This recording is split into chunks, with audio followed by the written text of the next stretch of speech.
All right, my man. State your name. Let them know you're on Nicovelli TV.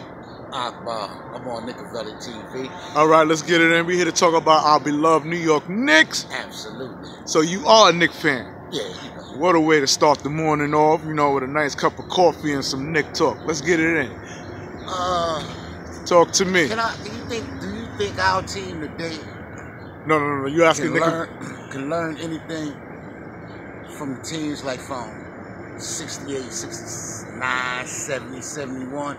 Oh, so you letting me know off the jump that you as a Knicks fan, or you are a Knicks fan, not that changed or anything, but you enjoyed the Knicks during the DeBusschere era.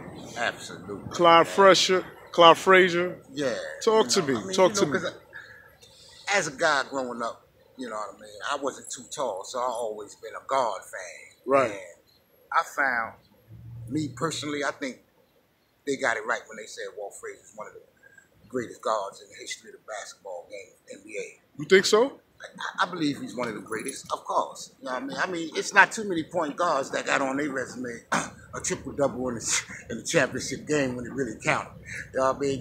You got dudes doing like Russell Westbrook. He doing triple-doubles on a regular. I mean, that shit is, right now, is unheard of. You know, back in the days, triple-double was, you know, part of your stacks, bro. So, back in the days, Clyde Frazier was known for the triple-doubles? In a championship game, how many people you know in NBA history, right, has one of the greatest stacks of a triple-double in a championship game? Not any. I mean, we play for championships. Okay, so, now, I know. Was he like a Westbrook? Huh? No, not at all. They ain't have the same day. Westbrook was more of a scoring point guard. Walt Frazier was more of a transcendent point guard, or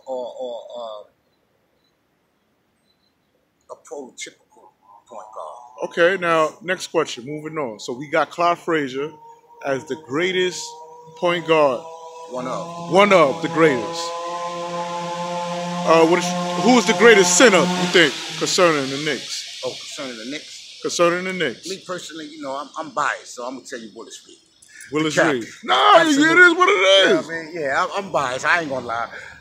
Now, Willis Reed. What makes Willis Reed the greatest center? Even though I could mention Patrick Ewing, and you have Patrick Ewing not measuring up to Willis Reed. Is it because of the championship rings Willis Reed got? What's the difference between? Because Pat played hard, man. Yeah, Pat played hard, but Pat didn't have what. Look in the camera, most true champions. Right. They have a fire that no matter what the circumstances could be, they're gonna find a way to win. Patrick, he had the fire. He couldn't find a way to win because the supporting cast that he had. His supporting cast was too brutal. Dig it? If they was a little less than what the Detroit Pistons was, which they copied after, okay, they probably would have went a little further than they been going. Then again, you know, in that era, you had Mike.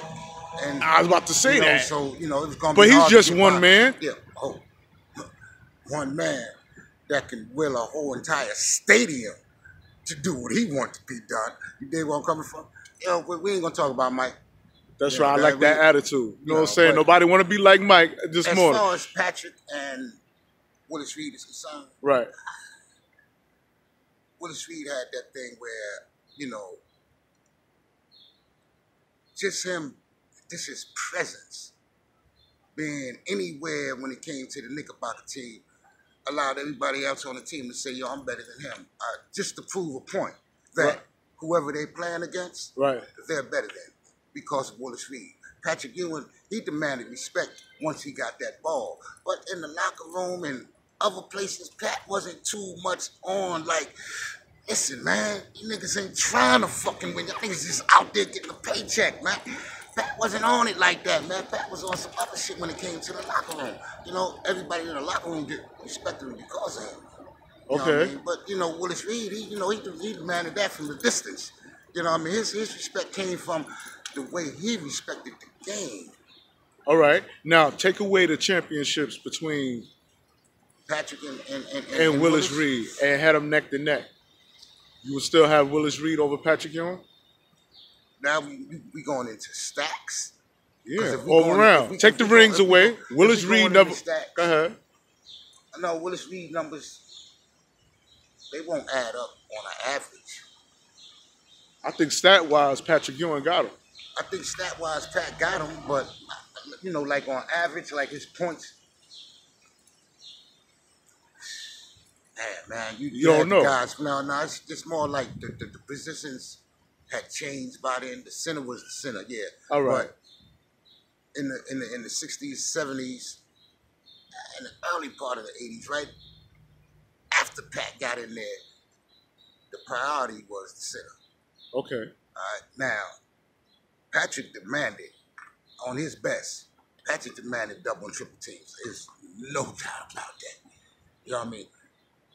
Going back in the days with Willis Reed, you had centers that was known for defense, and you had centers that was known for assists. Right. They weren't coming. And Willis was in between a good assist game as a center and a good shot blocker as a center. Whereas Patrick, shot blocking, right. Yeah, don't come up in here.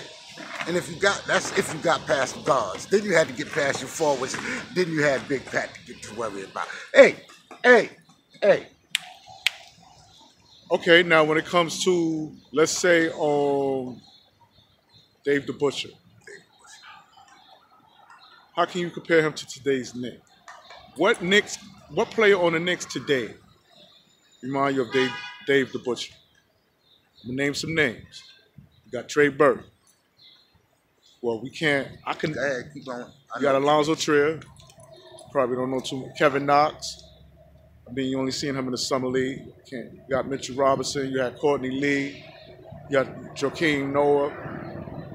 He on his way out. You got Tim Hardaway Jr. I mean, Dave DeBusschere. It's nobody on the Knicks today that we really can compare Dave DeBusschere to.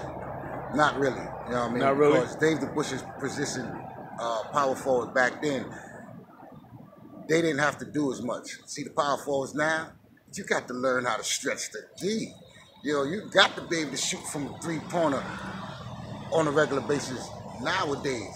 Whereas back in the days, we didn't have a three-pointer. Right. When we did put a three-pointer in, it was like 33 feet from the 30 feet from the basket. Then they broke it down to 28. Now they got it at the top of the key. It's some meatball shit. All right. Next question. I'm gonna bring it up to up-to-date Knicks. Coach Fizdale, do you think he could turn the Knicks around? Given the time that they allotted him, yeah. You know what I mean? I mean, if you halfway decent as a coach and you have what they say that he has, which is charisma as far as the guys go on the team. Right. Yeah, with the 4 years, I sincerely believe that this year we're gonna crack the 30-win mark. Okay. Remember we lost 9. Somebody said we might lose 28. I mean, we might win no more than 29. Yeah, so that had got Kevin Knox heated. Yeah, so right now, you know, I think he's the type of, from what I understand about Fizdale as a coach, he got some things that this young developing team that we got right now, right? He could do some things, man. Within 4 years, I'm seeing us at an Eastern Conference championship, and I expect him to get an extension on his contract. I expect that in 2. Yeah. See, my thing is, I think I think it was Mitchell that said 29 other teams slept on him. Mitchell Robinson, right? Yeah, you know, like, and I think 29 other teams are sleeping on the Knicks as far as what people that don't play basketball but are considered professionals in their opinions. You know, they got us on some. We're gonna lose X amount of games, and I'm thinking we're gonna win X amount of games. Yeah, some people say we might tank and all that. I don't want us to tank. No, I don't think we're gonna. We don't have room to tank. Yeah, we're already at the top. And Chris Porzingis, because you know he's injured. You know, I mean, you like his game? Think he's the future? I like his game. I like what the 3 coaches since he's been there tried to do with him, but I think he's gonna be a little better